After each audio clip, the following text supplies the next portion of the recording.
is our first time doing How's this. my hair look? Does it look all right? Your hair is fine. Okay.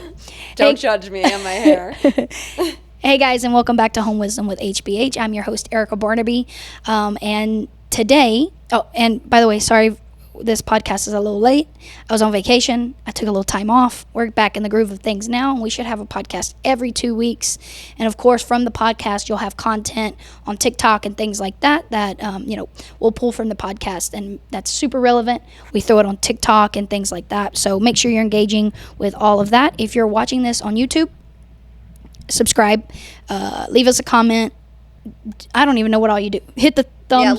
Yeah, subscribe. What are all those YouTubers say? I guess we're technically YouTubers now, but the ones that always are like, if you love your mom, you'd like and subscribe to our page. If you love your mom, you'll like our page. If you hate your mom, you'll subscribe. Oh my God. Anyways, yes, so notifications, all that wonderful stuff on YouTube. If you're listening to us on any of your streaming platforms where you get all your podcasts, there's really not much you can do other than download and leave us a review. We really appreciate it. It means a lot, and we're growing this little thing. I actually wanted to tell you, we're officially, I think, at 150 followers on TikTok. Nice, okay. And that's pretty good because we've had 50 new followers in 1 month. All right, that's nice. So that's pretty good. I guess that solar panel TikTok. Yeah. All you got to do is piss some people off. Well, I don't think they'll hate follow. I don't think we pissed anybody off. We did get one stupid comment that I deleted. So if you saw that one, congratulations on you. But other than that, every comment that came in that was a little bit more, this girl's crazy type of thing. We had a conversation in the comments about, listen, if you're in California, it may make sense. When you have $1,000 electric bill. Yeah, when I actually went and looked at that guy's TikTok, and he was legit. He showed his bill. Yeah, I think it was $1,500. Look, if your electricity bill is $1,500, yes, get some fucking solar panel. And again, there was something on there, I think, that was like, this is just for Texas or just for El Paso. I always make a disclaimer. Everything I speak about is really just for El Paso and our surrounding areas. Now, that doesn't mean that you can't take it and use it elsewhere, but as you can see, that solar panel video was not, it's not really geared to those cities that are killing you in electricity. Yeah. I mean, I don't know California. I've only been there a few times in my life, but I would assume they're probably trying to move more towards solar panel for everybody. Probably because it's so expensive. Yeah. So, and like I said, I would love for it to be a thing here in El Paso and in Texas if we could get it done right. Yeah. And there's okay, I guess we're gonna make another. Here we go. We're gonna make another video about this. I think there is. Here's my take on it. Again, let's see what happens here. She can't help herself. I can't help myself. No, and in Texas, I think that these companies need to make transferring solar panels a lot easier. And there needs to be something in the contract that states that if you move from one house to another, those solar panels can transfer with you easily transfer with you. Also, another thing is, we need to be clear when you're sitting down with someone talking about solar panels. They need to be clear to you about what you're buying and how long you're buying it for, and how difficult, again, in El Paso, it is that if you're not intending to stay in this house forever, how difficult it's going to be for you. Right. You need to make sure you have all the information. That's all I'm saying. I will love for us to get to a place where a solar panel isn't $50,000. For real. First and foremost. And I know a lady, we're talking right now about thinking of selling her house and buying a house. We're over $60,000 in solar panels. And by the way, her house is not over 1,300 square feet. So that is crazy.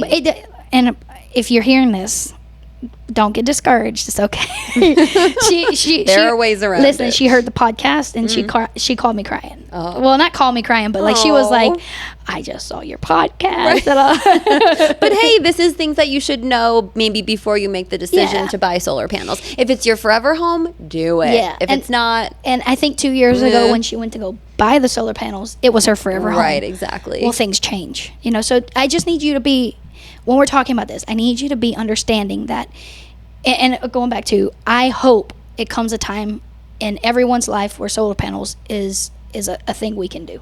Yeah. Because I think I like the ideal of them. No, I mean, they're great. Hey, if they... I love the concept. Yeah. I do. I really do love the concept. It's a double-edged sword because you're either paying your electric bill or you're paying on the solar panels until they're eventually paid off. But that's what I'm saying. If we can take that price of solar panel and find a way, maybe the government, who knows, I don't know, that's a topic for another day. I think a lot of people, when I was getting my solar panels, the guys were like, you get the tax credit back at the end of the year that I think amounts to like $7,000 to $14,000, and you can use it to pay off your solar panels, but which I'm sure no one does. They just use the cash elsewhere. And that makes great. Do that, but you're not going to. No, exactly. You're just going to use it on something else. You're going to use it on something else. Yeah. And I love that we're doing that. But I think up front, we need to make it easier. Yeah. I think there's no, in my opinion, solar panels should not be, in El Paso, should not be $60,000. Absolutely not. Should not, maybe $60,000 if you got a 2,400 huge house, or 3,100 square foot home. But we should make it more affordable for everybody. And maybe even say, it's not a 30-year, it's a 10-year. And I understand that's going to increase the bill and blah, blah, blah, and all that wonderful stuff. But, I don't know. I think we just...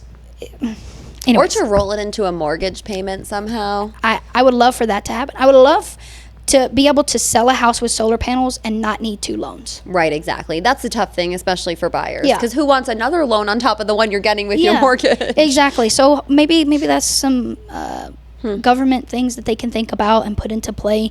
I do think we're on the right path with it, and I did not mean to get on this topic again, but I do think we're on the right path with it. I just don't think in El Paso we are there yet. Yeah, no. I can't speak anywhere else, but in El Paso we are not there to where, no, if you drive down the streets, you're going to say, oh, El Paso's a solar city. Right.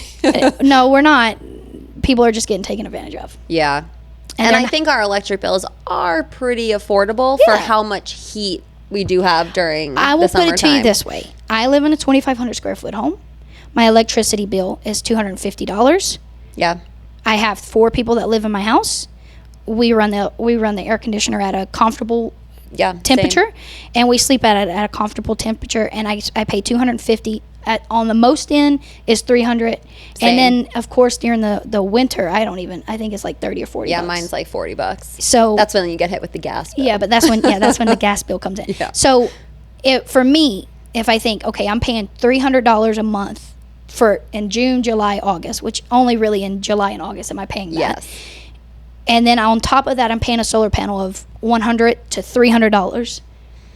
It just doesn't make sense to me. Again, to me. I'm done with that conversation. We're moving on. I don't even know if I'm going to put this on TikTok. I am done talking about solar panels. Okay, let me see my cheat sheet. All right, so Erica has officially been on the team for a month and a half, 2 months. 2 months now? Yeah, 2 months. What month are we even in? August?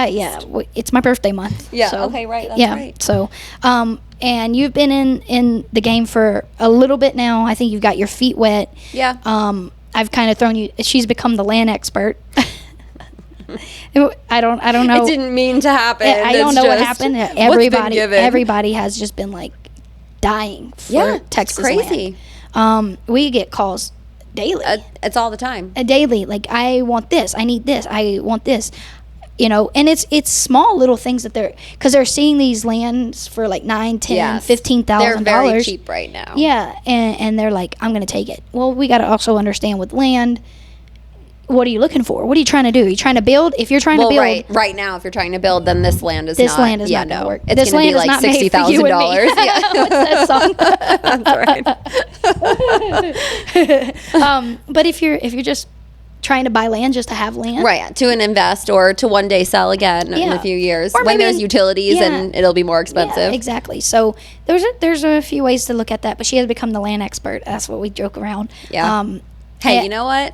I'll take it. Yes, exactly. You want to buy land? I got you. Yeah, exactly. So, but I wanted to have her on the podcast today so we can kind of go over some questions right here and have a free conversation of, I think you have an informed opinion. Mm-hmm. So this is a new perspective versus old, worn down perspective. Are you ready? Sure am. Okay. I'm going to read it off the paper so I get it right. Okay? Yeah, that's fine. What are the key factors currently driving the El Paso real estate market, and how are they influencing buyers and sellers' decisions? Oh, complicated question. I'm hitting you with the hard ones.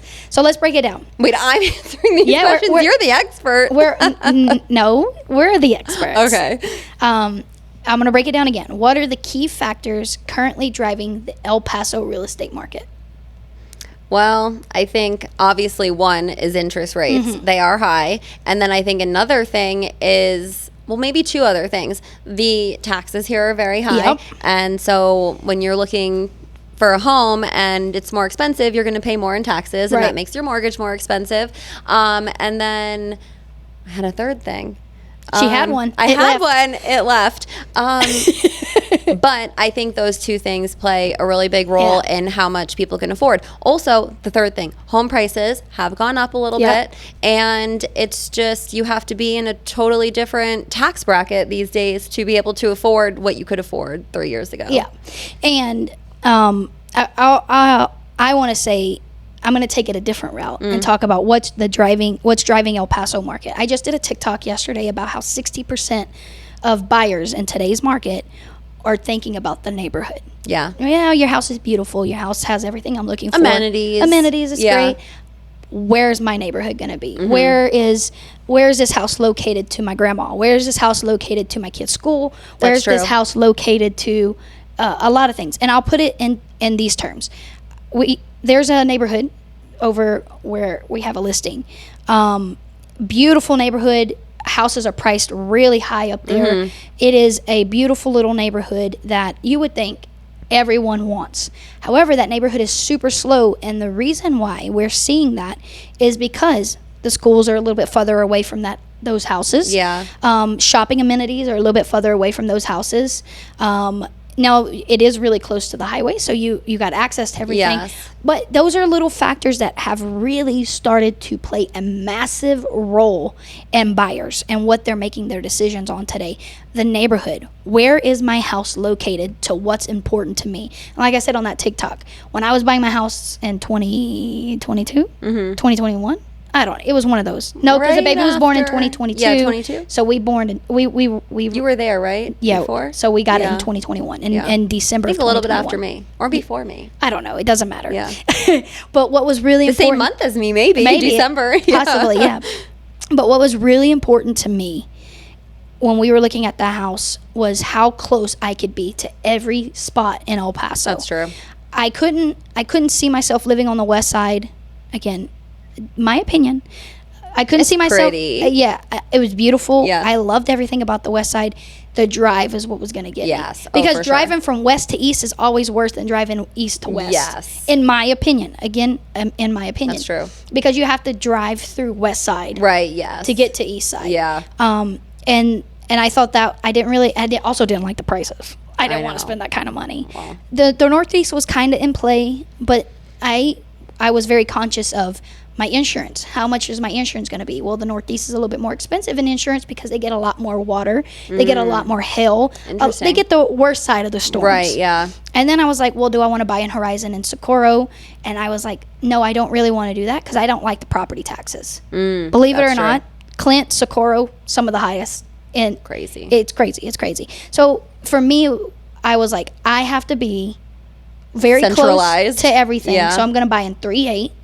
And yeah, I know traffic is stupid because we're building everything. Zaragoza. Ugh. But my house is 30 to 40 minutes away from the further side of the west side. Yeah.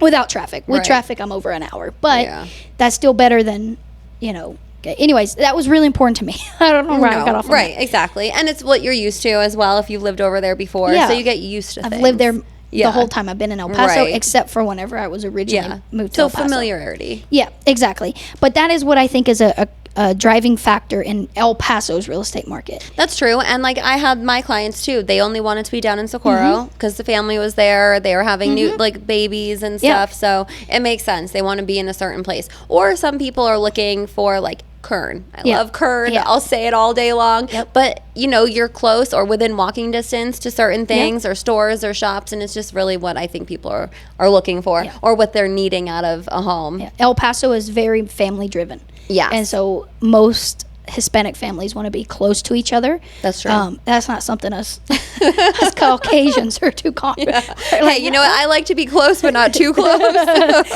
I want to be more than a plane ride away. Yeah, right. Hey, I'm 2 plane rides away from my family. Exactly. But in the Hispanic culture, I have noticed that they really love their family. Yeah. And so that's great. that's a big driving factor here in El Paso in our current market. But I will say, if we get back on that side, what you were talking about, and all markets across the country, rates. Yeah. Rates. And saturation of pricing. Like, oh, okay. If a house was purchased and now we're getting ready to sell it, and it's been 2 years, 3 years, it's $15,000 minimum, and then all the way up to $100,000 more on any given day than it was 3 years ago, which is crazy. I don't think, and again, we said this during COVID, or I said this during COVID. If you're judging the future off of what's happening today during COVID time, you are going to be very disappointed, because we will never see this again. We will never, ever see that again. And what I also told my clients during COVID times was, you're buying a house at a higher price than they should be. Yes. And what you're doing to yourself and potential buyers in the future is hurting them. And so that's why I also think during COVID, or in my situation, it was a brand new home, so everything was so much more expensive, and now your house, those prices up. You've only lived in your house 2 years. 2 years, a little bit over 2 years, and I'm pretty confident we could probably get $40,000 or more over what you paid for it. Okay. Which, by the way, is unheard of. That is not common growth. Just so everyone understands, like we used to in 2018 when I joined real estate, the way we spoke about how long do you need to hold a property before it becomes value was 3 to 5 years. And that's like a break even, like little bit of. Right, yes. Now we're saying only have to hold it for a year, 2 years in, you just which get rid is of that. Crazy. And you're fine. Yeah. That is I'm telling you, and pin it. Put it in the books right here. I will not be able to say that next year. Interesting. Okay. We will balance. Right, that's true. We cannot continue, again, and this happened years ago too, I'm pretty sure. El Paso market, we cannot continue to increase our price with this higher rate, with these property taxes that will continue to go up. And you'll be calling me in January, February, March, April of next year, asking me to help you fight your property taxes, just like you always do. And then I will be saying the same thing. You have to understand that this is not what it's supposed to be like. That's true. It has been a very big jump. It has been a massive jump. Yes. Year over year for the last 2 years have been right. So it needs impossible to keep up with. Needs to even out a little bit. It does, and I think it will. And I think God, I hope it does. I hope it does for the sake of buyers. I hope it does. I know. But who knows, because we're also going to be seeing hopefully some rate drops and things like that. That would be nice. Unfortunately, with rate drops, price increase. So it's all a big game. I think here's my disclaimer. If you're looking to buy in the next year, the time to buy is probably going to be September to December of 2024. If you wait till 2025, I think you're going to get a little bit lower rate. I think you're going to pay a little bit more price. That's true. I was saying on my video that I have yet to post yesterday that you should buy right now. Yeah. I haven't been in this very long, but I do feel like homes right now are priced pretty well to sell. Yeah. And that you buy it now and then you refinance. Yeah. In 2026 when those rates go down. But you aren't paying more for this house when those rates do fall in a few months. Yeah, I mean, I don't know. I do this analogy all the time.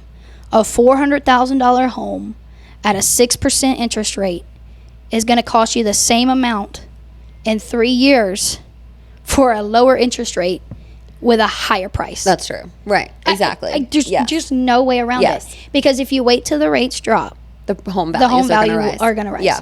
But I will tell you, in my opinion, in El Paso, we cannot keep this trend. No. We cannot keep this trend. So not. something has to give. Either the rates have to come down, home prices have to come down. And we already know property taxes are not going to come down because you try to fight that and the government said, haha, fuck you. Okay, it's crazy. This is what oh God, I'm really going to piss the government off right now. It doesn't matter. Go ahead. It doesn't matter. Well, the local government, I guess. This is what they said. And this is what I told everybody when they were calling me and asking me to help them fight their property taxes. Last year we said, enough is enough. We don't want to be $45,000 property tax deduction. We want to be $100,000. Put it on the books. Let us vote. And we voted that shit landslide. We want $100,000 in homestead cap property taxes. Great. My house just went from $350,000 in value to $250,000 value. Not really. It's still valued at $350,000, yes. but I'm only going to get taxed on $250,000. Gotcha. Yes, I'm winning big time. Guess what they did in January? Oh, you're winning big time? You think you're going to win? Ha ha ha. Values of home have gone up $45,000 on average. So that's how they found their money. On your on your taxes. Right. I had a guy call me. He lives in Kern. I remember this one. He lives in Kern. He was like, my property taxes jumped up big time. I said, well, what happened? What did they go from? He was like $15,000. By the way, which is crazy, but it is Kern. Yeah. And now I'm paying $25,000 a year in property taxes. It's astronomical. Excuse me? No. Absolutely not. Excuse me? People are not going to be able to afford to live here soon enough, to buy homes here, to pay their mortgages, and if it keeps increasing the way it does. Yeah. And they're not increasing pay. Yeah. So here, and that's what we talked about yesterday. Yeah. I'm all for let's wait, let's not get into it. No. Let's not get into it. But what we're saying is people need to be paid more. Yes, so they can afford homes more. Yes, but not only that, we need to continue the fight of saying I'm not doing this. Put it on the books. Let me vote something. Let me Right, yes. And so or have a say in our community. Have a say in something Yeah. because why did his property taxes go up $10,000 That's crazy. overnight? That's nuts. And you know what the problem is? We fought and they said, "Oh shit, we're going to lose money. How are we going to fix this?" Well, the easiest way to fix that is, "Oh, ha ha ha, we're going to increase your value." Right. I had So either way, they get their money. another example. A guy and a lady called me. They bought a house in 2023. Was it 2023? I don't know which one is this. The- Keep telling the story. Then I'll remember. Yeah, you'll remember. And we got to be careful what we say here. They bought the house in 2023. It was a flipped property. No one explained to them that when you buy a flipped property, those taxes that you were getting assessed on are the unflipped, unvalued property taxes. Right. So when they closed on their house and all that shit went through and the deed went through and all this stuff, now they're getting taxed on the actual value of the home. Right, what they paid for it, yeah. And their mortgage went up from this amount to this amount, a $600 increase. Just like that. And then they called me and they said, I need to fight these property taxes. I cannot fight those property taxes for you.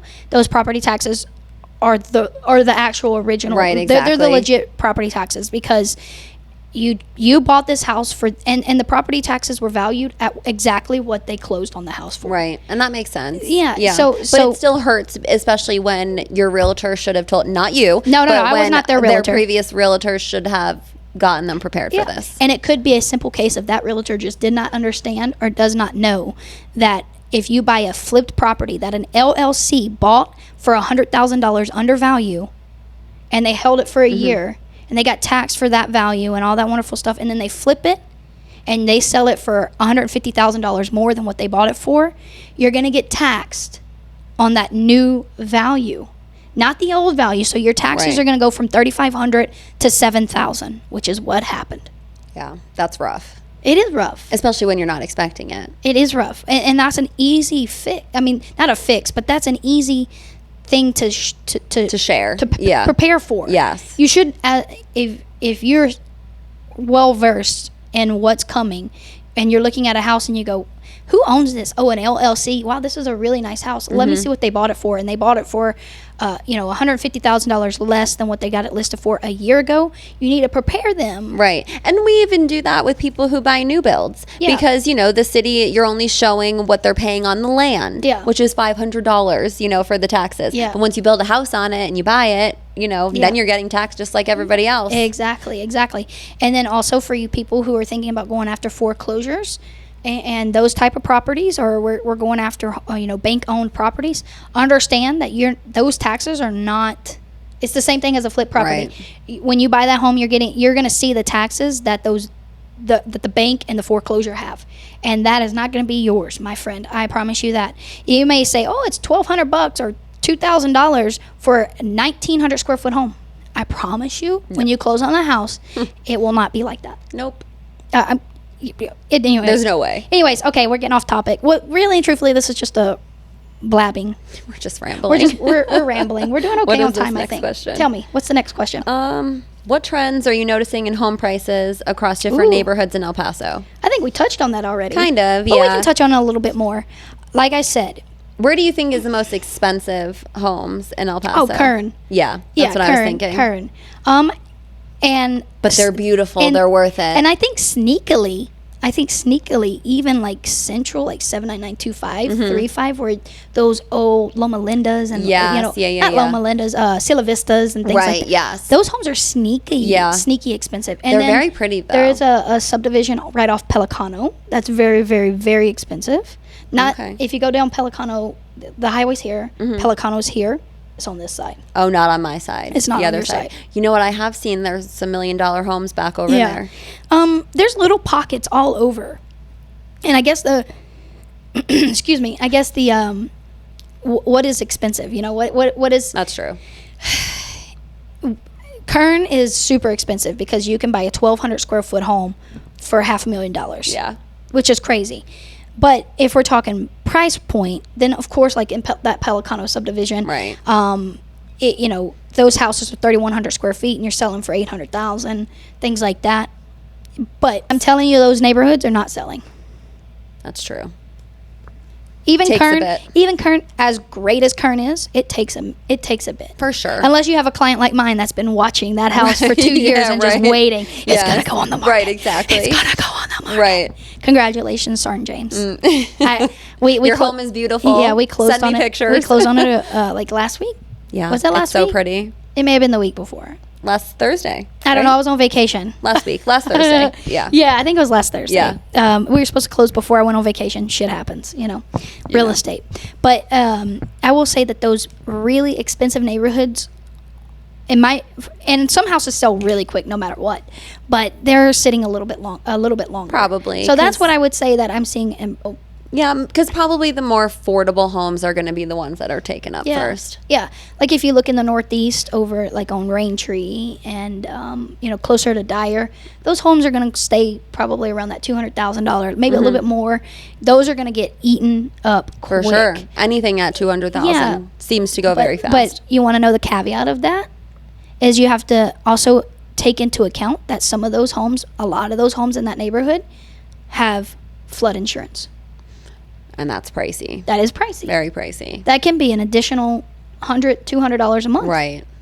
So. Yeah, so that's not always great. You see what I'm saying? No. So, again, we like the price, but does it come with a home? Does it come with flood insurance? Right, exactly. And if it comes with flood insurance, now can you afford it? Right, no. Because if you're looking for a $200,000 house, okay, perfect. Our monthly payment maybe what, 17? I don't know. Don't quote me on that. 18, 19. 17, 1800. Depending. Yeah, if it's a $200,000 home. But now we have to also say, the insurance is an additional $100. So now it went from $1,700 to $1,800 or $1,800 to $1,900. On top of all your other bills. Mm-hmm. Yeah, exactly. No, that's rough. So that neighborhood, you have to be careful. And then, like the neighborhood I live in, great neighborhood, love it. It holds its value. $250,000 all the way up to $350,000 is kind of where the price range is. But there's so many houses that are coming up available that some of them are just sitting. Yes. And you got to go. Even my neighborhood, which is even just built in the last 4 years. Yeah. And there's already homes for sale, but they're sitting a little bit. Just a lot. And it's because I go back to 60% of people own, or most their number one topic and their number one factor in buying a house is where the house is located. That's true. And so your house can have all the check boxes. It can have everything. It can have the 4 bedrooms. It can have the two baths. It can have the square footage that they're looking for. It can have all of the amenities, but it's 10 minutes out of the way from where they work. Right, yes. It adds 10 minutes to their day. And I promise you, they will avoid your house like the plague. That's true. Buyers have become, not crazy is a bad word, but. And I feel like with the prices rising that the way they do, they probably feel that if they're going to buy this home, they're going to buy it in the perfect area and the perfect location. It's going to be convenient for them. Exactly. And we, as realtors and loan officers, cannot get mad about that. Right, no, because I don't blame them, because I would probably be doing the same thing. Yeah. My next house, I want amenities. I want an HOA, even though I don't like the HOA, but I want a pool. Yeah, first-time home buyers sometimes don't really know what they want. That's true. They think they do, but sometimes they don't. Well, it's hard until we were first-time home buyers. Yeah, right, exactly. Yeah. So, you're first, and I love my home. Yeah. But, maybe I would pick it up and put it somewhere else. Well, in my first home, I paid $106,000 for and didn't care about location. I was money driven at that point. I was getting out the Army. I was like, I just need some place to lay my head down at night. Blah blah blah blah blah. I don't give a shit about anything other than I want air conditioner. Right. Yes. And I want to make sure it's affordable. Fast forward 6 months into it, I hated living in that neighborhood. Oh, see, hated living in that neighborhood. See, I love my neighborhood. I love where we are. We're at a great location. But as these newer neighborhoods start to pop up, and I see Compost, isn't it Compost? Yeah, Compost. Yeah, and all these like little amenities. I'm like, that would be nice. Yeah, now I'm like, man, maybe I should have moved to the Northeast and got that Compost. Yes, or literally a block over from me. Yeah. They have I want my lazy river. Where the fuck is my lazy river? I want a pool and a pickleball court. Come on. Yes, exactly. Hopefully, no one's here in the office because we're being kind of loud, but it'll be all right. Let's see, how many more questions do we have? Anyway, so that's that. Let's go. What's the next one? Tell me. Let's see. How has the inventory of homes for sale changed recently? Ooh. And what impact is this having on the market? Very good question. I find there to be a lot of homes for sale in El Paso. Aren't there? I just feel like there's not very many buyers right now wanting to buy. And this is a podcast, and this is a company, Homes by Harshaw, where I don't give a shit who I offend. Go have at it. So all the realtors are going to get pissed. I don't give a shit. Doesn't matter to me. There are too many houses on the market. A lot. That, in my opinion, as a listing agent, maybe you're used to having 10 houses on the market at the same time, but in those 10 houses, 5 are under contract, 3 are 2 are about getting ready to close, and only 3 are active. Right, okay. But in those active listings, you have at least one that's getting some showings and doing that stuff. And right now, and I know nobody wants me to talk about this. I understand that. But right now, those same 10 homes, 2 are under contract, 1 or 2 has really good showings, and 5 or 6 are sitting. Exactly. I don't know if that math made sense, but I was just doing numbers. It's probably true.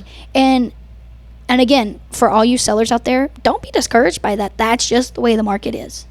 And because I feel like everyone is judging things on how COVID time went, the rates, you're never going to see it again, and then how fast your home sold.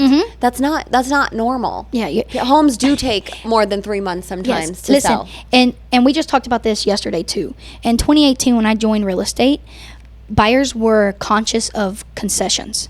They were, how much money is the seller going to give me to buy this house? Such as, are they going to pay my closing cost? Are they going to help me buy down rates if I need to? Yeah. What is in it for me and the betterment of this deal? Not what's my rate. Listen, in 2018, when I first joined real estate, rate was never really even. No, it's true. It was never really even. I got a 4.9 on my first house, and I thought that was fucking phenomenal. Because people have seen what it used to be, and they're so focused on that and rate. People were, in 2018, people were getting 5s and 6s. And so then COVID hit, of course, and all that wonderful stuff. And now people are driven by rate. They don't really care. I think they're just upset they missed out on the 2.5. And I totally agree. But we told you. Right, exactly. It's not going to last forever. Listen. I'm confident that everybody that right now is talking about, oh my gosh, these rates, blah, blah, blah, no one can ever afford a house. I am confident that you were told, if you don't buy now, you're going to have to deal with a higher rate. Exactly. I'm confident. Right. And I get it. Not everybody had $60,000. It's definitely not. It's always fucking something. During COVID, oh my God, I love the rate. No one can afford these houses because we got to go $60,000 over list price. Right, yes. Now, You can get a house for $10,000, $15,000 under list price. I can't, man. Well, no one can afford a house. Wait, so no, we You're can't never make gonna everybody happy. You're never going to be okay? happy. We Look, want to make you happy, but I don't know. I don't. There, and it goes back to I'm gonna say it like I tell my kids. I'm gonna give you options. I'm gonna tell you how you can be happy, and then you got to make the decision. Are you gonna be happy? I can't fucking do it for you. Yeah, that's Listen, if you want to take advantage of getting a house at a lower price, maybe even getting it at a list price and getting $10,000-$15,000 in seller's concessions. Yes, right now, sellers want to sell their homes. Listen, they've VA, been sitting for a bit. VA. Right now, I have a lender that can get you an under 6% interest rate. Yeah. Of course, every day it changes, and sometimes it's up, sometimes it's down. But a flat 6, little under, or maybe a little over, right there. 6.1. I just locked in somebody. We just closed on it. I think it was a 6.1, and that was before these rates went down. I just got a quote for a 5.8. Was it a 5.8? That's good. I think it was a 5.8. Okay. For a VA. That's nice. If you have a 5.8, and we can get a seller to pay $5,000-$6,000 in closing costs, then you're winning. Maybe even 8. Yeah. And we're not paying. We're paying, the value of a home versus overpaying. Yeah. That's a good day. And then when those rates come down, you already have a home. And then I'm telling everybody, in 2016, when those rates come down, the house that you really love that you got for a good deal in 2024, we just refinanced that motherfucker. Right, exactly. It's that easy.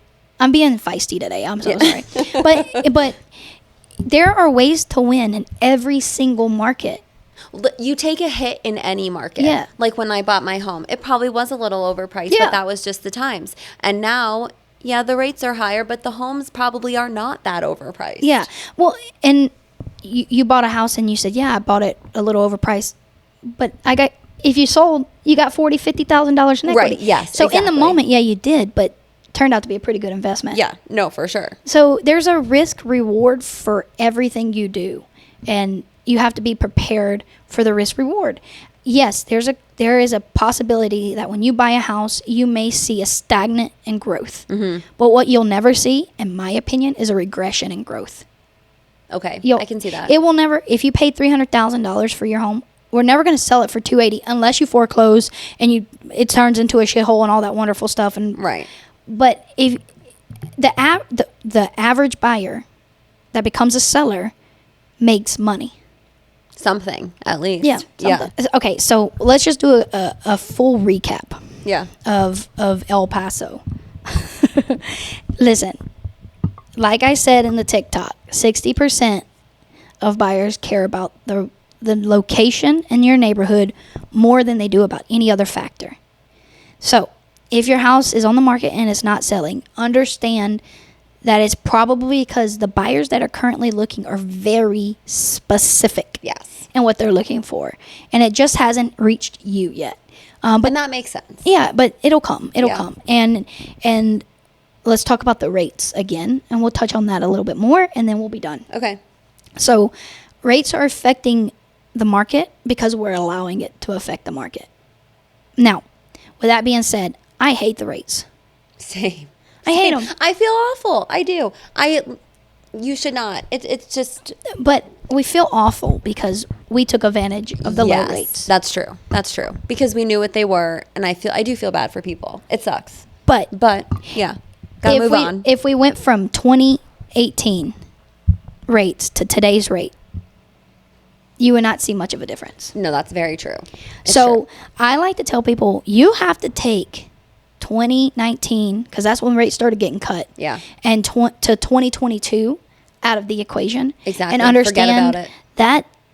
that is not normal. No, that was not a normal time in our lives or the country. So, I mean, of course. And I wish we could reset and even reset pricing. Yeah, that would be nice. I wish we could go back and say, but then people who bought lose equity. That's true. So there's really no way to go back. We just have to go forward. You just have to move forward. And then, like I just said, just get used to the new prices. My job, I don't know if I want to say get used to it. Well, I mean, just like you get used to buying your new groceries at a different price. Yeah. I will say what I want you to understand is that my job is to be creative. My job is to craft an offer that gets you to your desired location, gets you to your desired price point, gets you to your desired value on that home. I'm not a miracle worker, but I am pretty damn good at it. And so is she, because she has a pretty damn good mentor. But we can craft an offer that fits your needs. Right, yeah, totally. And again, I go back to, I would much rather, if I was in the headspace of I'm going to buy in the next 3 years, do I buy now or do I wait for 2026 when everyone's telling me these rates are going to be in the 4%? What I would do, and I'm not buying because I have the house that I need, the square footage, everything. I bought smart during COVID. I bought a house bigger than what I actually needed then, so I could grow into it. But with that being said, if I was actually buying today, or if I was thinking about buying today or in the next 3 years, and I'm comparing what I can get today versus what I can do in 2026 and wait for those rates, or 2025 and wait for it to go down below, mid fives, I would say I'm going to buy the house that I want today, win up front. I'm going to win up front. Right. On getting my closing costs covered. Yeah. Maybe even buying down that rate a little bit. Repairs, negotiating repairs. Concessions. Sellers are willing to make the concessions right now. Well, they have to. And they're not, right, exactly. But they're not going to be in a few months if those rates come down a little bit. I don't think so either. Yeah. And that's why I'm saying right now, if I'm buying or I'm thinking about buying, I'm thinking about the upfront deal that I can get in this market. I can get all of the things that I could not have gotten with a 2.5. True, of course. Or 3 or a 4. You can still win in today's market. You're going to win big in today's market. Yeah. Because, by the way, rates go down all the time and go up all the time. And the beauty is we have this beautiful thing called a refinance. Exactly. A refinance. I'm keeping an eye on it. It's okay. 9:40. Yeah. We have this beautiful thing called refinance. So if you want to wait to 2026 for that rate, then wait for it, but buy the house now. Yeah, for sure. Start building equity too. Or don't. I don't give a shit. It doesn't matter to me. Don't do it. And then in 2026, come on, we'll go ahead and use that, 5.5 or 5.2 or 4.5, whatever they go down to, and we'll go ahead and go buy a house for $20,000 to $30,000 more, and then I'm gonna at closing, after you close, I'm gonna compare what this house would have been in 2024 versus 2026, and I'm gonna show you. We are gonna do that in a few years. That'd be a good idea. Yes. Yeah. It's gonna happen. Yeah. No, it's gonna happen, and then I'm gonna show you that you're paying the same amount, maybe $100 difference, than you would today, and you have no equity. True. So if you would have bought in 2024 and the same house, and then in 2026 the rates are 4.5, and you bought the house you could have bought the house in 2024 for $250,000 with a 6% interest rate, and then you go in 2026 and go and buy it at $280,000 with a 4.5 interest rate. You do the math. Yeah. It evens itself out. People are so crazy.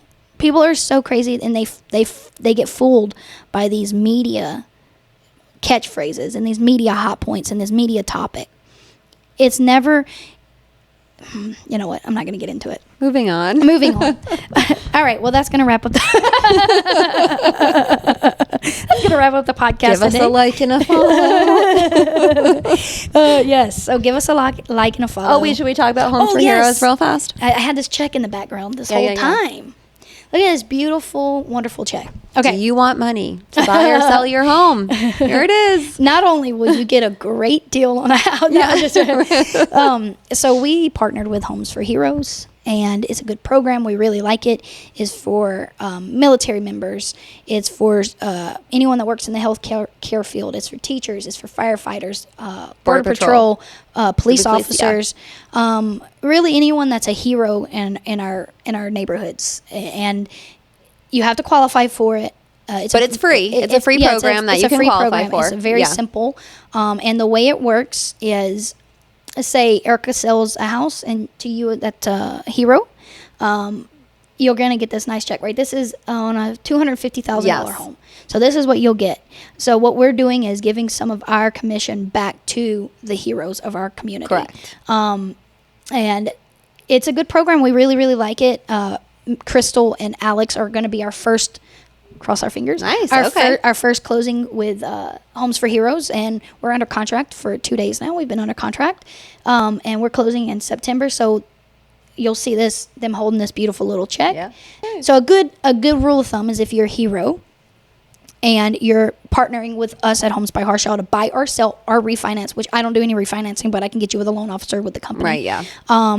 You're going to get 0.007% of the sales price. So about back to you. $700 for every $100,000 you Yes, spend. exactly. Yeah. And you can go buy whatever you want because it's your money. Right, We're going to exactly. get you're going to get the check from Homes for And Heroes. especially if you're military and you can get your VA loan with 0 down and the interest rates, because we have a really great loan officer. So and closing costs covered. And 'cause closing we're costs. negotiating it. Exactly. Or if you go for a new build and they're giving you more incentives, Yeah. all that, and then you get this check. So Yeah. I think you're winning. Yeah. So if you're interested in this program and you're listening to this podcast on Spotify or any of those streaming services, in the reviews, leave Homes for Heroes interest or Yeah, sure. Or just that you want to know more. If you're watching this on YouTube or TikTok, because I'm sure this will get turned into a TikTok as well. Yeah. Just comment Homes for Heroes, and then we'll reach out to you and we'll tell you a little bit about the program. 100%. It is a free service. There is no strings attached. It's literally point blank, period. Right. What Erica said, it comes out of our commission. Yeah. So And that's what we're doing to give back to our heroes, essential workers, for all of you do for the community. And the beauty of it is, if you're buying and selling, it's two checks. yeah, you get paid twice. You get paid. Yeah. So I really like that, and I know a lot of realtors are on the opposed to giving commission back. I think that I who like to do Homes it. for Heroes represents, and the these are the people that we need to keep our communities going and our country. Yep. And it's a small price to pay to give back. You know why I really, really decided to do this program? Why? I know that I'm military. Most people think that's probably why. It's because I wanted to do it for the teachers. Oh, that's true. I know. You know, my sister is a principal in Louisiana. So I hear firsthand from that, and then I see My it. sister's a teacher too, Yeah. and she does so much. And so is Crystal. okay, Crystal, nice. Crystal. Okay. So I love that our first one with Homes for Heroes That's nice. is a teacher. Right, because you would think it would be military, but nice. Is a Okay, teacher. And they deserve it. They do so much for their classrooms and all for our kids. And you know what? They are I not bet- appreciated I bet that enough. number will get put right back into your kids' education. Right, probably. Because what they're The going to go do is classroom. go buy school supplies Right, and things exactly. like that. I Yeah. hope not, Crystal, if you're listening to this, you better not take that money and go buy yourself something Right, nice. exactly. Go You to the earned spa it. for a day. You earned it. Or go buy you a nice couch. Yeah, exactly. And then take a picture and say, my realtor bought me this couch. But yeah, I'm super excited for this Homes for Heroes. And we haven't really rolled it out. And then we got to get a little bit more serious about marketing and things like that. Some more traction on that. So if you're watching this and you are part of any of those categories, reach out to us. We want to give you, and not only you, we want to give everyone that's in your community. Yeah, anyone you work with. We want to give whatever. you guys a brief. We want to give you guys, Yeah. we want to come sit down, provide lunch, provide food, provide drinks, not alcohol. Sorry guys. and explain this and show you why Homes for Heroes is a legit nonprofit, by the way, a nonprofit. And not only that, Homes for Heroes gives the company itself. So basically, let me break it down how it works. So my commission, whatever I make, I give 30% to Homes for Heroes. They give you, I think it's 25% off that. I don't know. Back to you. That additional 0.5 gets put into a check of $10,000. I think it's every month. Yes. Okay. To a organization that gets donated to an organization. So any organization out there that wants that $10,000, reach out to me. We'll put you into the drawing. I'll nominate you, and we'll do all that wonderful stuff. Oh, that'd be nice. Yeah. So again, I'm super excited. There's so much. We're still learning about this program. Yes, we are. There's a lot. There's a lot to learn, but I love that. I love that you get a check. Yeah. I love that we're not only giving back to every single person that buys and sells with us, we're also giving towards even people we don't know and have no connection to in the transaction. Yes. Across the country, we're giving back every month $10,000. Not me. I'm not giving $10,000, but every closing. No, exactly. It goes to something good. Yeah. Yeah. And I love that. I think that's so cool. Yeah. No, and it feels nice too, because you want to know that other communities are taken care of too. Yeah. Yeah. And I don't think teachers are taken care of enough, and that's the truth. That's a story for another day. Yeah, right. They have to deal with my children. I feel bad. Sorry, teachers. All right. So anyways, that's going to wrap up the podcast today. Again, thank you guys for following along, and I apologize to everyone in the office if they're here and they're listening to us be loud. We got started really late today, which is crazy because we got here early, but we were talking and seeing what we're going to talk about. Takes us a bit. And then I didn't have anything set up because I took everything to the open house, but it doesn't matter. It's a long story. Anyways, have a good Friday. Have a good weekend. Have a good weekend. And at Home Wisdom with HBH, we want to be your go-to podcast, your go-to streaming platform, your go-to all that wonderful stuff for all your real estate needs and all your education. Because the motto is right there on the mug. Show them. Lift it. Show the mug.